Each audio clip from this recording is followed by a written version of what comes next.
할렐루야. 우리의 예배를 기쁘게 받으시는 주님을 찬양합니다. 저희가 오늘 예배 드리면서 이날은 주님 정하신 참 기쁜 날일세, 이 찬송을 다 같이 회중 찬송을 했는데, 아이삭 와츠라는 분이 300여 년 전에 이 찬송을 짓고 전 세계 교회가 믿음 계승하는 곳에는 주일날 이 찬송을 많이 불렀습니다. 그리고 이렇게 이 찬송을 신앙으로 고백하고 부르는 그런 지역마다 하나님이 부흥을 주시고, 그 다음에 가정들이 새로워지게 하여 주시고, 그 나라가 하나님의 손에 붙잡혀서 세계적으로 쓰임받을 수가 있었던 것입니다. 이 찬송 가사를 한번 살피고 이 가사 그대로 고백되어 가지고 감히 이 안아주심의 본당과 한국교회에 이 코로나가 더 이상 확진되지 말게 하여 주십시오 하는 그런 마음으로, 첫 번째, 이날은 주의 정하신 참 기쁜 날일세. 주일마다 진정한 기쁨이 여러분들에게 샘솟듯 은혜 주시기를 바라는 것이에요. 2절은 보니까 주 오늘 부활하시고 사망을 이겼네. 코로나의 모든 영향력과 이 모든 질병의 문제들이 다 정리되게 하여 주시옵소서. 4절에 보니까 큰 권능 가진 구세주 살 길을 주려고. 이 찬송하는 분들마다 여러분, 하나님은 한 문을 닫으시면 또 한 문을 여시는 분이세요. 하나님은 우리에게 살기를 만들어 주시는 분이세요. 웨이메이커, 길을 만들어 주시는 하나님이세요. 주님 오늘 우리에게 길을 열어 주실 줄로 믿습니다. 한국교회 다음 주일날 모두가 다 한국교회가 다 함께 성령 강림 주일날 한국교회 완전 회복이 되게 해달라는 소원을 가지고 기도하고 있는데, 주여 한국교회와 우리 민족에게 살기를 열어 주시옵소서. 마지막 5번째는 보니까 저 하늘 천군 천사도 다 화답하여라. 24장로들과 요한이 보았던 그 환상 중에 새 예루살렘의 그 영광스러운 기대를 가지고 천군 천사들과 함께 예배하는 오늘 예고편의 현장이 되기를 바라는 것입니다. 이런 찬송을 우리 교회 수만 명의 성도들이 저 8층까지 글로벌 광장 안아주신 본당 이렇게 이 찬송 그대로 고백하면 하나님이 이 민족을 보호해 주십니다. 반드시 해결해 주시는 것입니다. 이게 믿음입니다. 이날은 주의 정하신.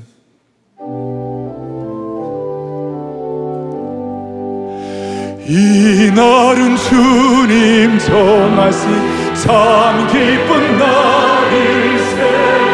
온전한 마음이 주 앞에 다 찬송하여라. 주 오늘 사망을 이겼네.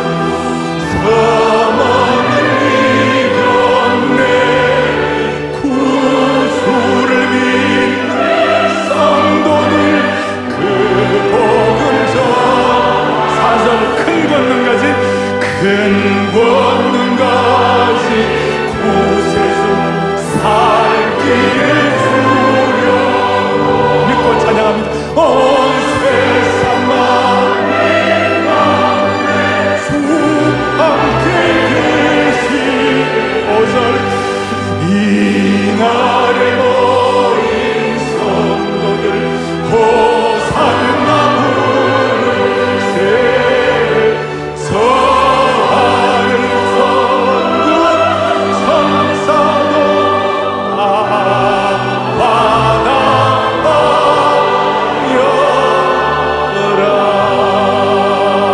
아멘.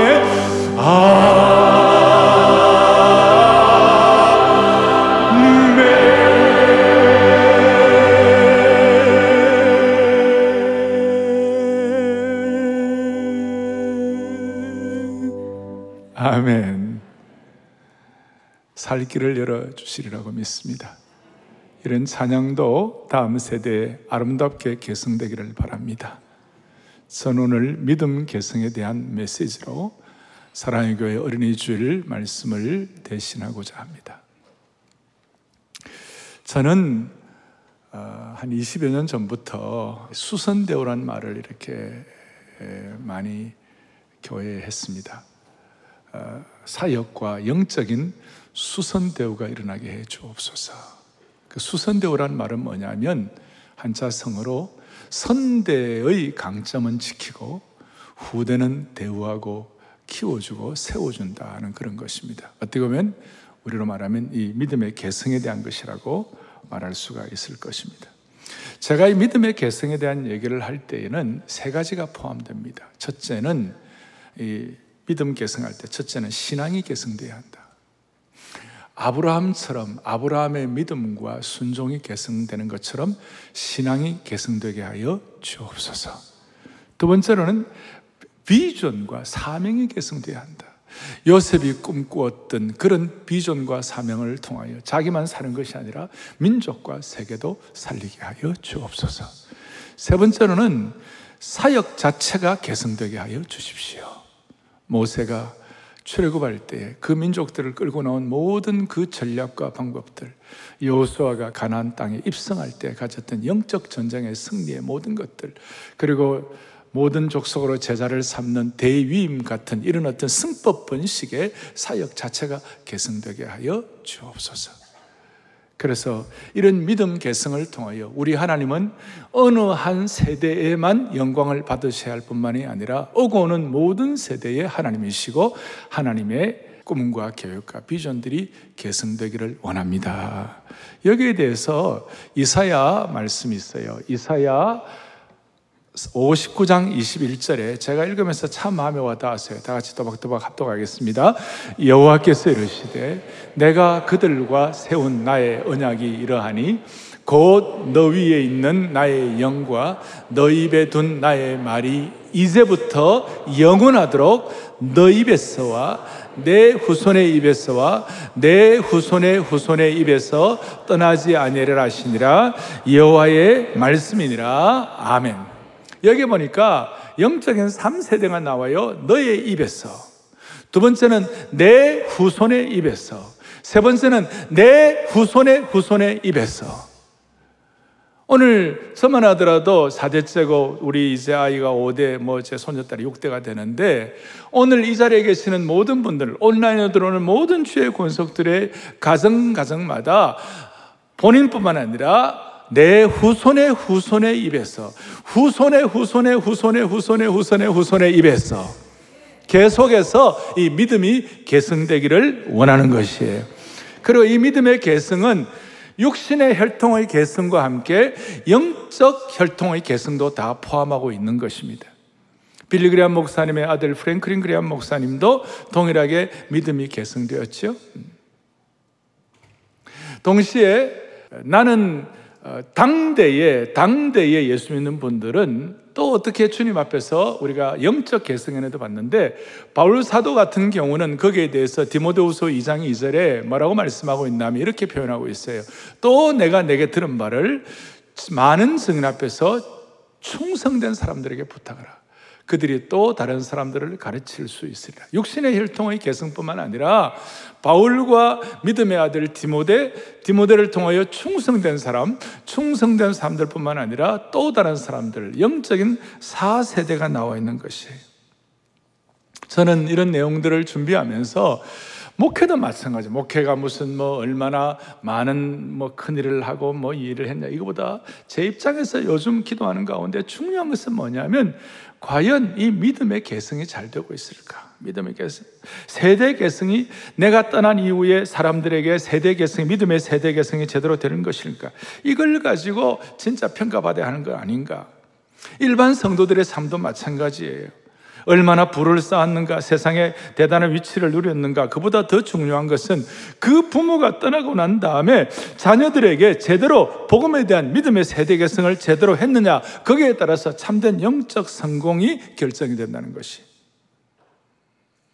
그리고 저희 교회가 제자 훈련을 통하여 우리가 훈련받을 때 믿음의 개성이 제대로 될 수 있는 아주 좋은 훈련이다, 이렇게 생각하니까 우리는 제자 훈련에 집중하는 것입니다. 그러나 현실은 녹록하지 않습니다. 만만하지 않습니다. 영국 같은 데는 영국의 인구가 한 6천여만 되는데 믿음 개성이 제대로 되지 않아 매주일마다 주일 출석하는 성도들이 100만 명쯤 된다는 거예요. 60분의 1. 과거에 18세기, 19세기, 20세기 초반에 100년, 200년, 300년 전에 전 세계 최고의 기독교 국가 중에 하나가 어떻게 이렇게 참 뭐라고 그럴까요? 마치 수술대에 위에 올려져 있는 응급 환자 상태로 전락할 수 있었겠는가? 전 세계 부흥의 모태가 되었던 그런 나라가 어떻게 이럴 수가 있는가?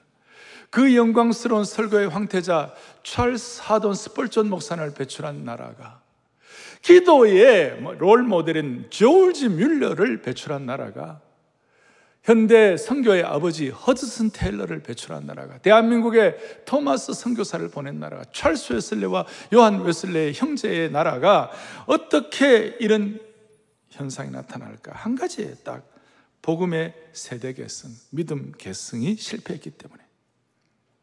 수많은 전투에서 많은 승리를 하지만 결정적인 전투에서 패배하면 결국은 전쟁에서 치고 역사의 뒤안길에 사라지는 것이에요. 사랑의 교회와 한국 교회는 믿음 계승 제대로 함으로 말미암아 결정적인 영적 전투에서 승리할 수 있기를 바랍니다. 교회뿐만 아니라 개인도 마찬가지라고 생각합니다. 오늘 본문은 이렇게 나와 있습니다. 오늘 본문에 19절, 20절, 21절 쭉 보면 아브라함과 이삭과 야곱에 대해서 나옵니다. 에서도 물론 조금 나옵니다. 여기에서 우리가 생각할 것 중에 구약에서 하나님에 대한 호칭을 할 때마다 뭐라고 호칭하는가? 아브라함의 하나님, 이삭의 하나님, 야곱의 하나님, 그렇게 호칭을 하고 있어요.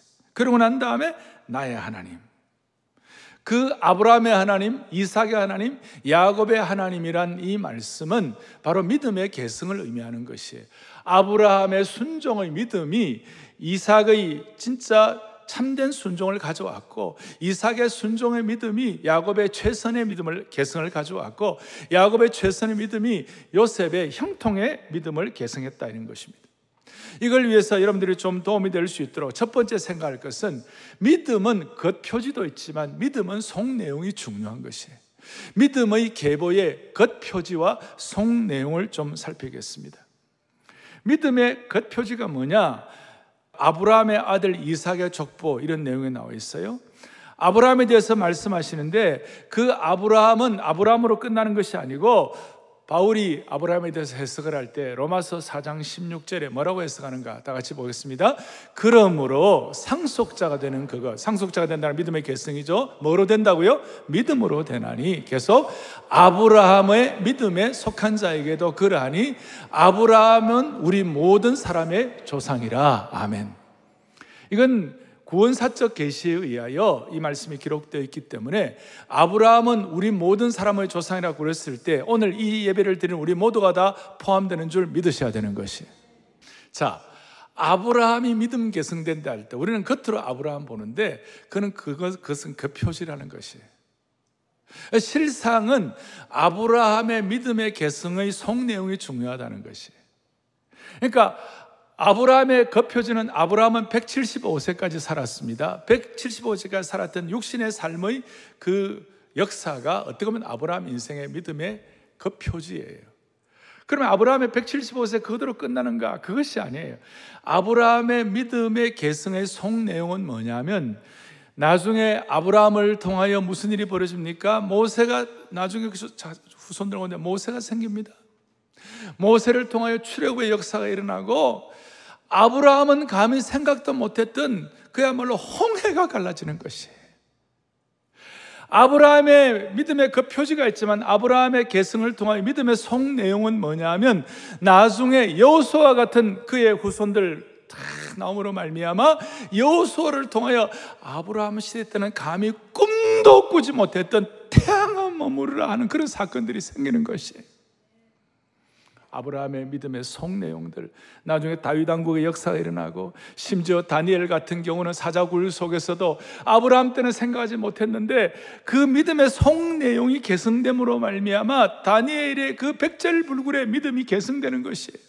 에스더와 같은 경우는 여자의 몸으로도 나라를 살리는 믿음의 속 내용이 계승되는 거예요. 그러니까 여러분들이 믿음이 계승된다 할 때 겉으로 드러나 몇 살까지 살았다, 그것이 아니라 믿음의 속 내용의 영적 계승 컨텐츠가 제대로 있는 축복을 받기를 바라는 것입니다.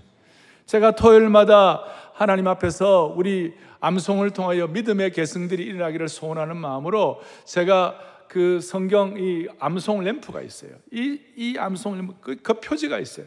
표지가 있는데 이걸 펼치면 뭐가 일어나냐면요, 이렇게 보이십니까?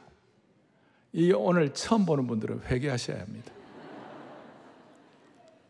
제가 거의 토요일마다 이걸 많이 보여줍니다. 겉으로 보면 아무것도 아니에요. 속 내용은 이렇게 환하게. 믿음의 개성의 속 내용은 우리가 상상도 못하던 영적 개성이 일어나기 시작하는 것이에요. 아브라함 한때로 끝나는 것이 아니에요. 그 안에 모세의 삶이 담겨 있고, 거기에 여호수아가 있고, 거기에 다니엘과 에스더와 룻이 있는 것이에요. 저는 우리가 얼마까지 살았다 하는 차원에서, 우리가 몇 살까지 살았다 하는 그 표지가 있지만 우리의 믿음의 속 내용이 확실하기를 바랍니다. 오늘 본문의 20절에 보니까 이삭은 리브가를 40세의 아내로 맞이했습니다. 21절에 보니까 이삭이 그의 아내가 임신을 못했어요. 그를 위하여 간절히 간구했는데 하루 이틀이 아니에요. 20년 동안 간구했어요. 이 성경은 이 시간이 없어가지고 다 줄였어요, 지금. 저 뒤에 26절에 보니까 리브가가 야곱과 에서를 낳을 때 이삭이 몇 살이었다고요? 60세 때. 그리고 에서가 장자였고, 근데 에서가 34절에 보니까 장자권을 가볍게 여겼고, 야곱은 비록 둘째 아들로 나왔지만 믿음의 개성을 간절히 사모했기 때문에 그 장자권이 야곱에게 넘어갔습니다.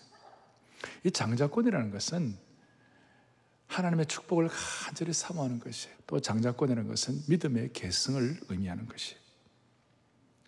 그래서 하나님은 왜 에서가 아니라 야곱을 통하여 믿음 개성했을까?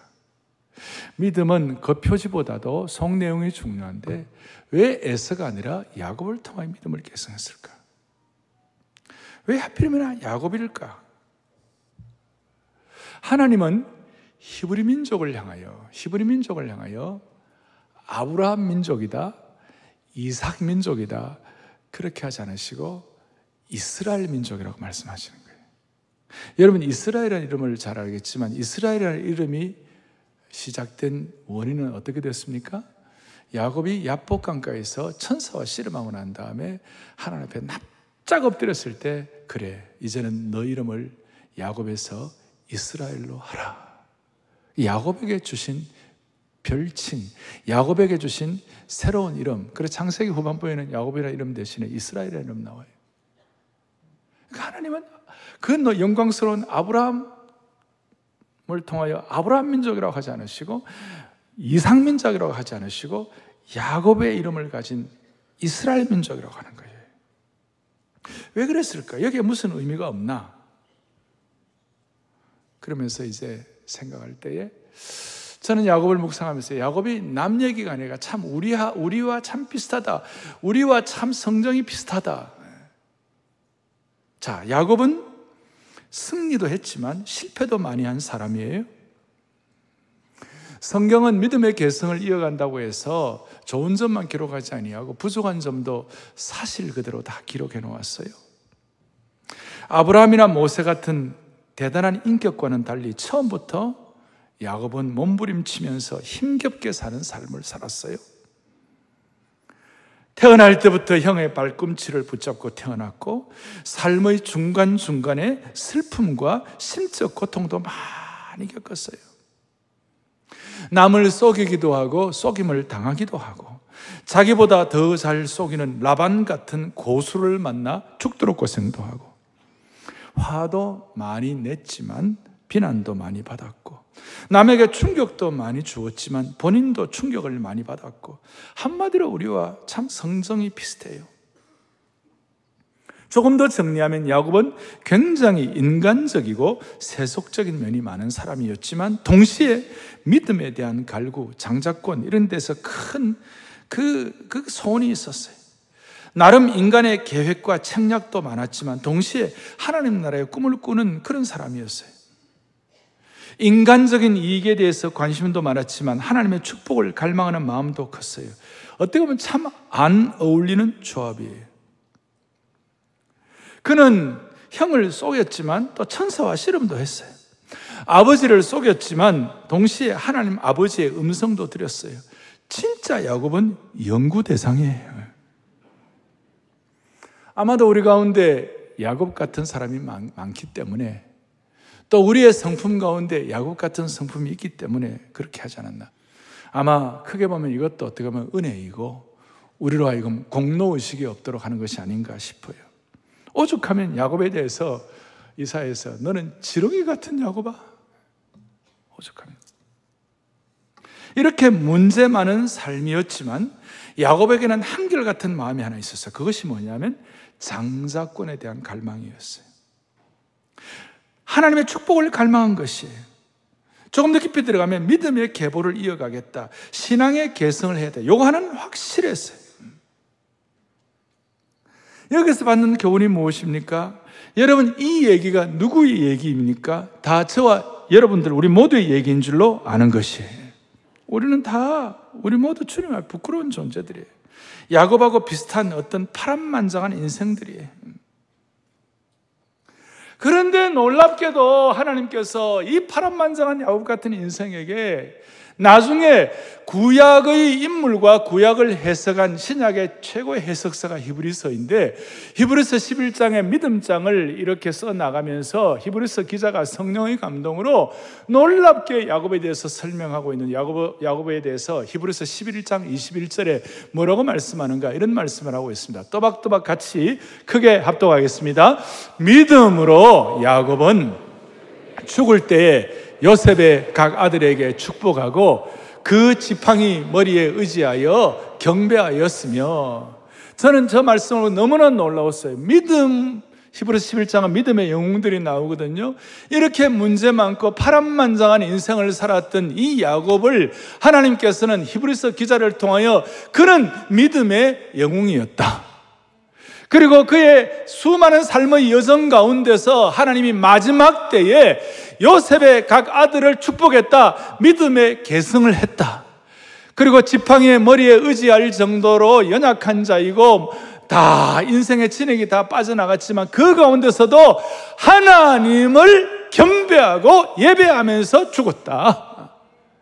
사랑하는 교우들이여, 저는 오늘 이 말씀을 같이 나누면서 제 마음에 뜨거운, 뭔가 울컥하는 제 마음의 소원이 생기는 것이 뭐냐 하면, 우리 교회 성도들은, 오늘 이 안아주심의 본당에서 예배드리는 주의 권속들은, 오늘 온라인으로 들어와서 말씀을 듣는 모든 주의 백성들, 영가족, 형제자매 여러분들은 한 명도 예외 없이 여러분들이 주님 앞에 부름받는 그 순간 반드시 자녀들을 축복하고 부름받기를 바라는 것이, 모든 성도들 예외 없이, 우리가 살고 죽는 여러 형편들이 다 있겠지만 오늘 마음의 소원을 가져야 되는 것이, 주여, 내가 죽을 때는 자녀들을 모아놓고 축복하고 주님 앞에 부름받게 하여 주시옵소서.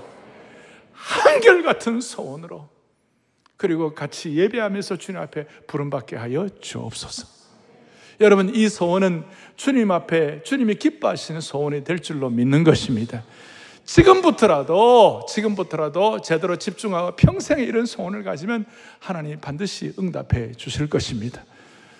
우리는 야곱처럼 부족한 인생들입니다. 그러나 우리의 생의 마지막에 갔을 때 자녀들을 축복하게 하여 주시옵시고, 우리가 머리 둘 힘도 없고 머리 받칠 힘도 없어 지팡이에 의지할 정도의 연약한 육신의 몸이라 할지라도 마지막은 주님 경배하고 예배하며 주님 앞에 예배자로 서게 하여 주시옵소서. 이렇게 해서 우리가 제대로 다음 세대의 믿음의 바통을 넘겨주기를 바라는 것입니다. 우리의 육체의 삶은, 이 땅의 삶은 끝날지 모르지만 그리스도인의 삶은 반드시 다음 세대의 바통을 넘겨줄 때에 비로소 끝나게 되는 것이에요. 이것만은 반드시 성공하기를 간절히 바랍니다. 제가 좀 조심스럽게 저희 가정 얘기를 죄송한데요, 저는 저희 부친이 1960년도에 교회를 개척했어요. 그리고 제가 88년도에 28년도에 교회를 개척했어요. 그리고 작년 11월 달에 31년 뒤에 저희 첫째 아이가 교회를 개척을 했어요. 3대 교회 개척하면서 제 마음에 좀 하나님께 참 감사한 게 있었어요. 그리고 개척하면서 저희 아이가 개척 슬로건을 했는데 뭐라고 했냐면 영어권이니까 이렇게 했어요. Honoring our roots, reviving our generation. 이걸 계속 슬로건을 하고 교회를 개척했어요. 제 부친도 몇 명대로 개척하고 저도 10여 명, 우리 아이도 10여 명대로 교회를 개척했는데 Honoring our roots라는 말은 우리의 선대의 그 귀한 신앙은 우리가 명예를 드리고 잘 전승하고 우리 세대는 부흥하게 하여 주옵소서. 그런 뜻이에요. 제가 저 슬로건에 전혀 관계하지 않았습니다. 전혀 관계하지 않았습니다. 오늘 우리의 삶의 소원 가운데 하나는 다른 어떤 것보다도 믿음 하나만은 계승하게 하여 주십시오.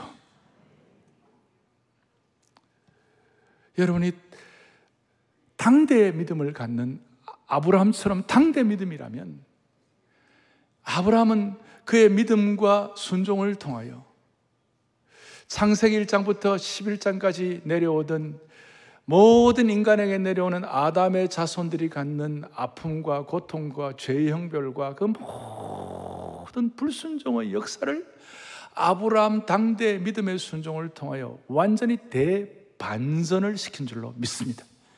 완전히 바꿔놓아버렸어요. 오늘 여러분들의 마음속에 간절한 소원을 가지고 아담의 불순종으로 인한 죽음과 죄의 형벌, 이 참혹한 역사가 믿음의 1세대 아브라함의 믿음의 계승을 통하여 죽음의 역사가 생명의 역사로 바뀌듯이 여러분 가정마다 당대 같은 경우 그 가정에 일어나는 수많은 아픔과 애환과 어떻게 보면 고통과 이런 수많은 저주들이 다 물러갈 수 있도록 여러분 당대의 믿음의 계승의 축복을 주시기를 바랍니다.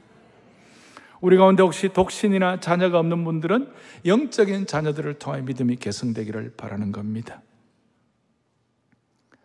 자, 첫 번째는 믿음 계승의 겉표지와 속내용, 두 번째로는 하필이면 왜 야곱을 통해 계승되었을까 말씀을 드렸고, 이제 믿음 계승을 우리가 하기 위하여 적용할 것이 있어요. 그것이 뭐냐 하면 모든 믿음의 계보를 이어가기 위해서는요, 하나님께서 그 사람을 평생 다듬으시는 거예요. 평생 다듬으시는 거예요. 오늘 이삭은 20년 동안 다듬었어요. 착하니까. 그런데 야곱은 100년 이상 다듬었어요. 좀 성격이 좀 덜 되었으니까. 모세 같은 경우는 80년을 다듬었어요.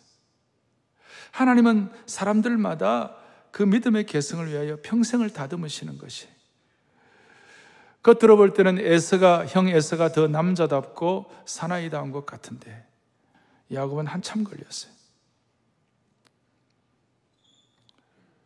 우리 모두는 마치 거친 돌과 같습니다. 이 자리에 거친 돌과 같은 인생살이에 힘들어하다가 오늘 예배에 오신 분들도 계실 것입니다. 하나님은 이런 거친 돌인 우리를 다듬으시고 추적하시고 기다리시는 줄로 확신합니다. 하나님의 사람은 믿음이 계승될 때까지 겉표지뿐만 아니라 우리의 속내용과 속표지가 속내용이 완성될 때까지 하나님은 계속 다듬으시는 거예요. 어떤 면에서 기적도 시간이 걸리는 것입니다. 예수님께서 성육신하신 기적을 당장 할 수도 있었지만 마리아의 태중에서 10달을 기다리셨어요. 그래서 이 믿음의 계승을 위하여 하나님 우리를 다듬으실 때가 있어요. 따라하겠습니다. 기적도 시간이 걸린다. 우리를 다듬으실 때 우리가 장자권을 지속하겠다, 믿음의 계승을 하겠다는 그 간절한 마음 집중하여 하나님이 우리를 다듬으실 때 우리 모두가 다듬음에 있어서 성공하는 축복이 있기를 바라는 겁니다. 믿음의 계보를. 근데 에서는 그것이 없었어요. 오늘 뒤에 쭉 나옵니다만은 에서는 장자권을 버려버렸어요. 그런 이유가 두 가지예요. 첫째는 육체적인 욕구를 위하여 32절에 나오죠. 32절에 에서가 내가 죽게 되었으니 이 장자의 명분이 내게 무엇이 유익하겠나? 그냥 던져버렸어요. 또 하나는 34절 보니까 일시적인 쾌락을 위하여 영원한 것들을 포기해버렸습니다. 장자의 명분을 가볍게 여겼어요. 한마디로 에서는 육신의 사람이었습니다. 근데 하나님께서는 야곱을 다듬으셨어요. 시간이 많이 걸려도 다듬으셨어요. 그래서 나중에 야곱을 통해 하나님이 일하시는데 이사야 41장 8절 같은 데 보면 뭐라고 말씀하시나? 그러나 나의 종 너 이스라엘아, 지금 야곱을 통하여 내가 택한 야곱아, 나의 벗 아브라함의 자손아. 하나님 당신께서 스스로 나는 야곱의 하나님이다 그렇게 말씀하시는 거예요.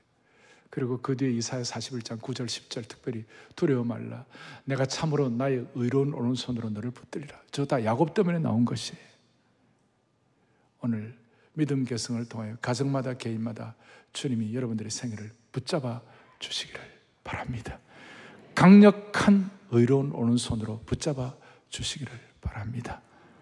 이 일을 위하여 우리 사랑의 교회는 믿음의 계승을 위하여 이제 출 코로나 작전을 해야 합니다. 영적인 출애굽 출 코로나 작전을 해야 하는데 어떻게 해야 할 것인가? 사랑의 교회는 13세에 사랑의 교회 주일학교가 믿음 계승을 위한 구체적인 적용을 세 가지를 하고 있는데, 첫째는 13세에 영적 성인식을 하는 것입니다. 영적 성인식이라는 것은 무슨 뜻인가 하면 자녀들이 하나님을 인격적으로 대면하도록 자신의 신앙에 대해서 책임을 지는 존재로 설 수 있도록 축복하는 거예요. 어린 시절부터 자신의 신앙에 대해 책임지는 것이 너무 중요한 것이에요. 그리고 만 18세가 되면 대학 들어갈 때에 다음 세대 선교사 파송식을 합니다. 아이들이 학교와 사회에서 사명자 역할을 잘 감당할 수 있도록 그렇게 격려하는 것이에요. 그리고 매주 토비세에서 토요비전 새벽 예배에서 믿음의 4대가 함께하는 암송구절 72구절을 가지고 이 72구절 암송을 통하여 머리에 각인된 것들이 우리의 무의식 세계를 점령함으로 말미암아 우리가 믿음의 계승을 할 수 있도록 하나님이 우리를 붙잡아 주시는 것이에요. 그래서 우리 아이들이 잘 오늘 이 스마트폰 시대에 잘 스마트폰에 영향받지 않고 살아갈 수 있도록 하나님께서 그렇게 붙잡아 주시기를 원합니다. 지금 미국의 디스카우스라는 그 연구기관에서 보고서에 나와 있는데요, 현대인이 하루 평균 스마트폰 화면을 2600번 정도 만진대요. 아마 여러분 안 세봐 최소한 여러분들이 수백 번은 만질 거예요. 최소한 상위 10% 스마트폰의 매니아들은 하루에 평균 5400번을 스마트폰을 만진대. 1년에 스마트폰 위에 손가락을 가지고 만지는 게 100만 번에서 200만 번 가량. 관절이 성하겠어요? 그렇게. 그런데 우리는 이미 이 스마트폰을 영성화시키고 스마트폰을 큐티 교재로 만들고 스마트폰을 사랑 온라인 사역으로 만들고 스마트폰으로 성경을 암송하고 특별히 스마트폰으로 영어와 중국어로 성경을 암송하면 하나님께서 은혜를 베풀어 주실 것이에요. 그래서 이 일을 우리가 잘 할 수 있도록 이제 제가 오늘 사랑의 교회 주일학교가 또 우리 사랑의 교회가 출 코로나 작전을 어떻게 해야 할 것인가, 제가 골든 타임을 놓치면 안 된다, 아니 골든 타임을 만들어야 된다고 계속 강조하면서 오늘 출 코로나 작전, 골든 타임을 놓치지 않는 첫 번째 우리의 작전이 있어요. 그것이 뭐냐? 다시 한번 하나님께서 우리 교회 주일학교와 가정마다 믿음 계승을 위한 올바른 교육이 회복되게 하여 주십시오. 이게 무슨 말씀인가 하면 우리가 기독교 교육을 할 때 본래는 학교 교육과 그 다음 가정교육과 그 다음 우리 교회 교육 세 가지가 균형을 갖춰야 되는 거예요. 학교 교육은 지식 교육이고 가정교육은 우리 인성 교육이고 교회 교육은 영성 교육이에요.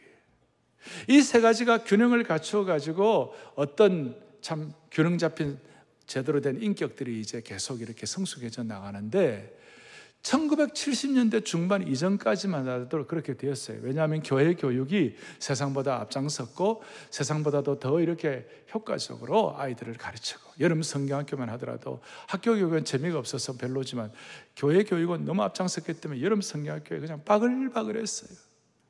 근데 70년대 중반부터 이제 이 세상의 현대 교육이 앞장서다 보니까 이 교회 교육과 가정 교육의 균형이 맞지 않게 됐어요. 어떻게 되느냐?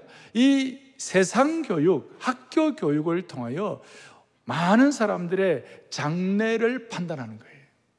그러니까 사람을 판단하고 그리고 한 사람의 생애를 어떻게 목표를 하는 것이 뭐냐면 어느 학교 나왔나, 어느 대학 가나, 이것이 그의 삶의 브랜드가 되어가지고 그것이 제일이라고 생각하기 때문에 인성교육과 영성교육 같은 거 다 던져버리고 지식교육만을 위하여 막 뛰어간 거예요.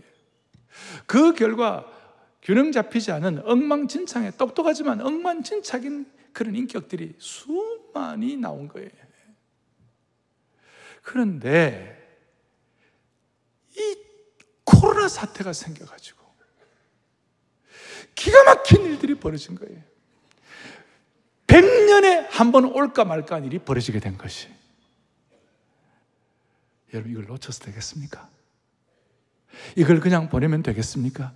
이걸 우리는 골든 타임으로 만들어야 할 줄로 믿습니다. 그래서 지금 우리 현재 우리 상황은 학교 교육이 큰 동그라미고, 가정교육 좀 적당한 동그라미고, 이제 교육은 완전히 조그만한 이렇게 조그만한 영향을 끼치지 못하는 상황이 되었어요.